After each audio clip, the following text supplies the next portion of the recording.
Hello and welcome to day 24 in your trial of Kajabi. Today, we are going to circle back and look at our lead magnet.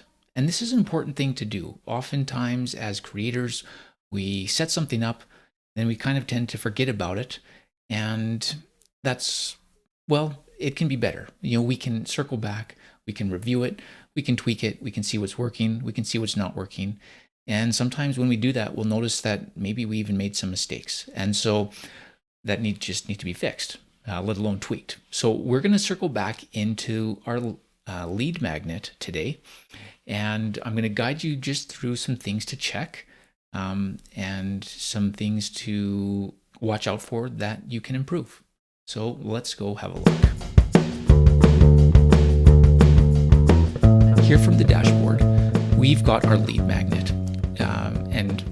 We've got Kajabi, and you remember that your lead magnet is built in three places: a landing page, an email sequence, and a form.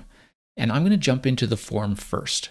So we come to the forms area, we click into our lead magnet form, and we're just checking things. We're checking these boxes, we're checking to single or double opt-in, refreshing our memory about that, and we're looking at our automations. And this automations area is really the key area that I want to draw attention to. It's so important that you put a tag on your form. And so just make sure that that's there. And then you also want to look at the email sequence and make sure that we're subscribed to that. And we'll jump into this in a little minute. But while we're here, just think for a moment, if you've been sending emails to this list, is there more that you could do? Is there something you wish you had? That's a better way of saying it. Oftentimes with tags, we don't exactly know what type of tag to use in the beginning. So we just kind of jump with the obvious, labeling an action. But maybe there's, maybe the way that we word that tag or the way that we go to use it isn't really working out for us. And so we need to, so we want to just have another look and make sure that our tagging has worked for us and that it's easy to use. Another great thing to look at is our submissions. And we can click up here and we can just see how many times this form has been submitted. We can see some people and some dates and whatnot. And just generally just checking the form. There's not, it might just be a 10-second check. Everything's good. But maybe you'll be like, oh, I didn't realize it was double opt-in. Maybe that's why my email list is so low. I've got a bunch of submissions, but they're not on my email list as subscribed people. And what's going on? And so that could be, oh, maybe I should turn it to single. Or if you are using double opt-in, maybe you want to just review the email script that's being sent to people, and maybe set up, a custom email.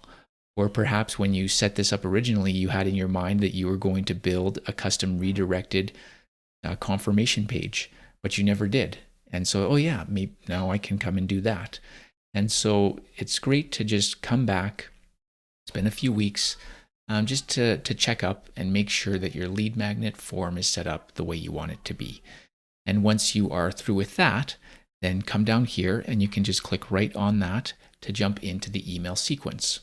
You could have obviously navigated it over here with the toolbar, but it's convenient to use that button right down there. Now here we can see the emails, and it's a great idea to pop into the settings, just to see when are these emails being sent. Do you have any automations attached to them? Making any adjustments there. You can click here, one subscribe trigger. If you see more than one subscribe trigger, then you're like, okay, well, what is it? I thought I only attached it to my lead magnet form. And if it was attached to something else, that's not something that you would notice from the form area. So that's a great place to look as well. This is a great place to see all of the subscribe triggers and any unsubscribe triggers if you have them. And then you can check out the report. You can see how many subscribers there are. And I definitely recommend going into the emails.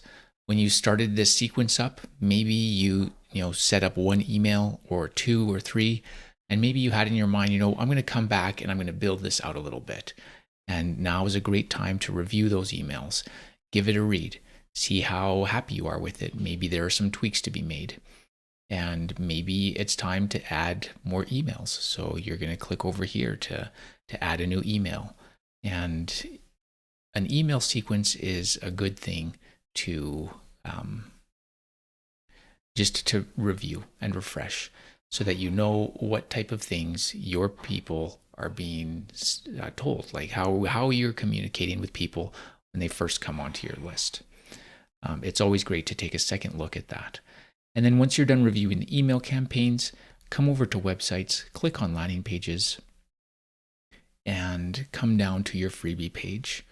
Now, if you did an A/B test on this page, your test might be finished by now. So you can come over to your A/B tests and you can see, oh, look at that, I got some views. You can see what's going on, which one works better. And then even if you didn't do that, it's still a good idea to come into the page itself and just check things out. Read through the text. How does it present itself? Don't just rely on this mobile view here, but go to a preview and open this up on your phone. See how it looks live on your phone. And just take a moment. If you're happy with it, that's awesome. If there are some things to change, well, then change them. And that's the whole purpose of this, just to make sure that you remember what's going on and to make sure that you like it. So remembering that the whole point of all of this freebie stuff is to get people on your list and to get them to become engaged and start warming up to you and start getting closer to becoming a client. So the last thing that we're going to check is we're going to come over to the contacts area. We're going to come to all contacts and we're just going to see, how is your list doing? Do you have people on here? Are they still subscribed or have they unsubscribed? And if you come into the insights space, that information will be really easy to see. How many people have unsubscribed? How recently? What's your engagement like? Are people opening up or clicking on your emails? How many subscribers do you have? All this type of stuff.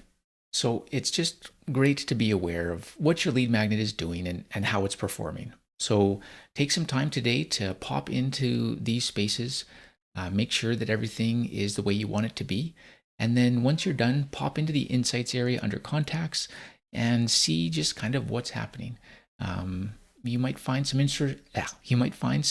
interesting information that will help you engage even more powerfully with your audience. So that's what I have for you today, and I will see you tomorrow for some more great Kajabi tips.